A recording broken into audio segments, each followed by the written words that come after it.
Hello students, in this session we will discuss about motion of connected bodies on a frictionless pulley. That is, we will try to find the expression for acceleration and tension in connected bodies which are connected on a frictionless pulley. Suppose between pulley and this string is not friction, that is frictionless, okay, and let us suppose that these two bodies whose masses are m1 and m2 are connected or attached with a inextensible string.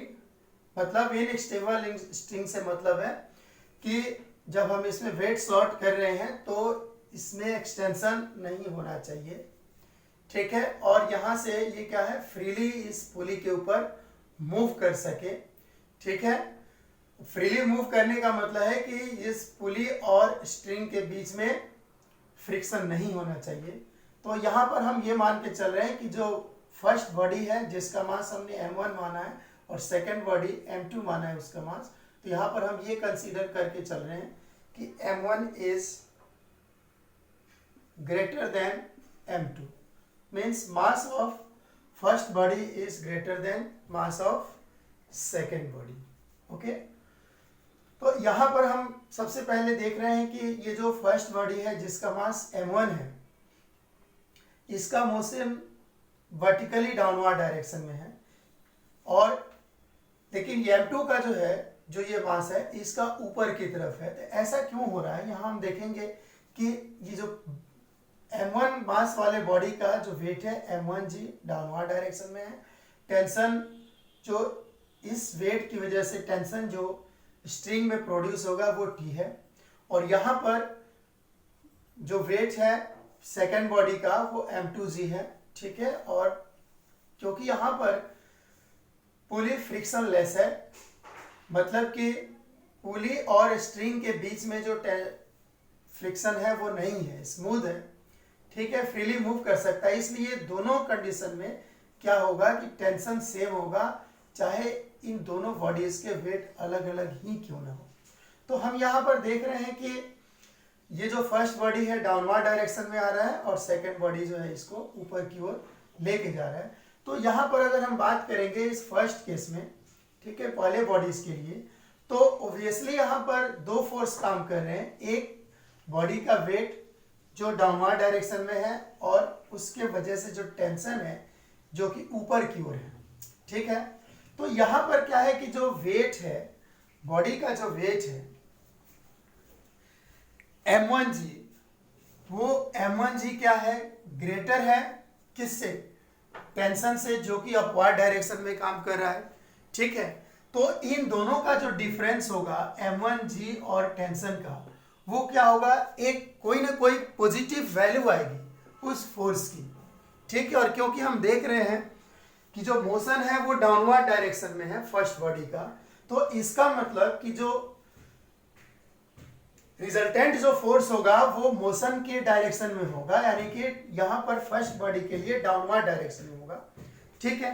तो यहाँ पर जो हमारे पास अब इन दोनों forces का जो resultant आया जो कि एक पॉजिटिव वैल्यू होगी, तो यहाँ पर हम देख रहे हैं कि फर्स्ट बॉडी का जो मास है वो m1 है, ठीक है, और हम मान लेते हैं कि इसमें जो एक्सेलरेशन प्रोड्यूस्ड है वो a है, ठीक है। तो यही जो वैल्यू होगी m1g minus t is equal to, जिसे हम डिनोट करेंगे m1a से, ठीक है।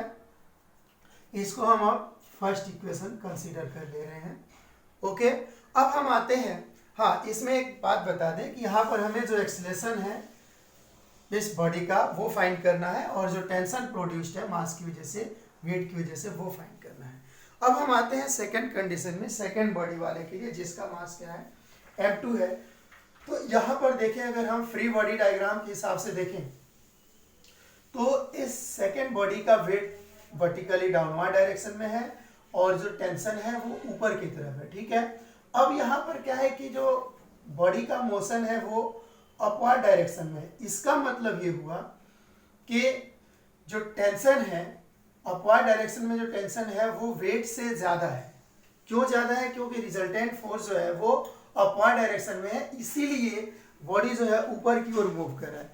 तो इसका मतलब ये हुआ कि अगर हम टेंशन जो है यहाँ पर सेकेंड बॉडी के लिए वो ग्रेटर है किसके कंपेरिजन में? वेट के, दैट इज m2g के।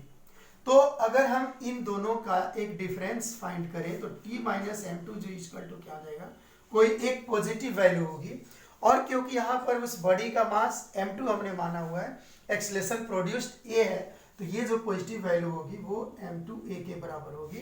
तो इसका मतलब हुआ कि t minus m2g equal m2a, इसको हमने सेकेंड इक्वेशन अब कंसीडर कर लिया।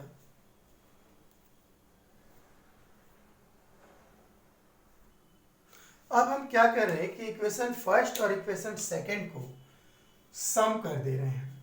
तो सम करने के बाद आप देख रहे हो कि ये जो टेंशन है, इस टेंशन से क्या होगा? कैंसिल हो जाएगा। तो यहाँ पर हमारे पास बच रहा है m1g minus m2g equal m1a plus m2a।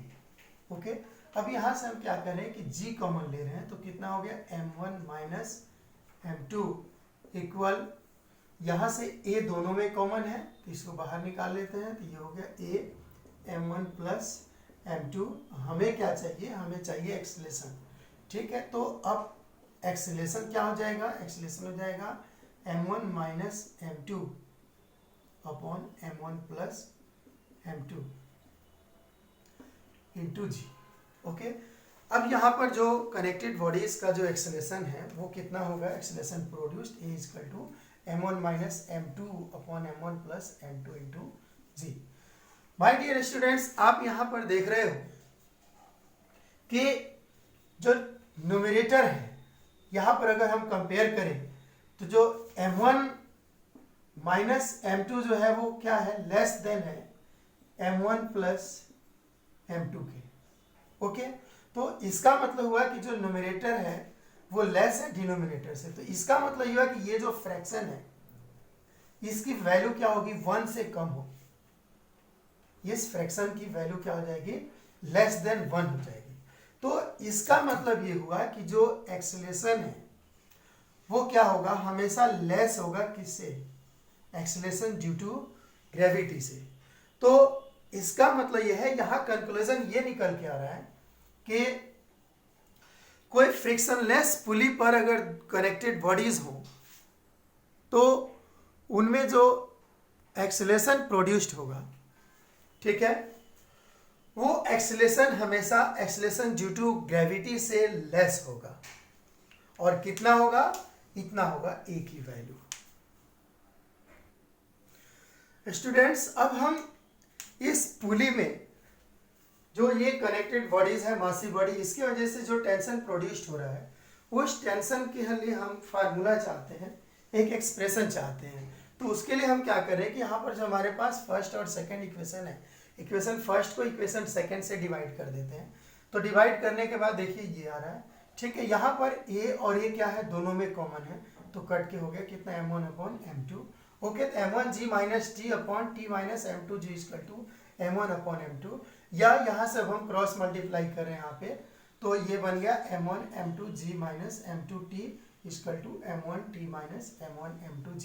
अब मैं एक काम कर रहा हूँ कि इसको इधर ले चल रहा हूँ और इसको जो है इधर ला रहा हूँ, तो इससे क्या बन जाएगा हमारे पास?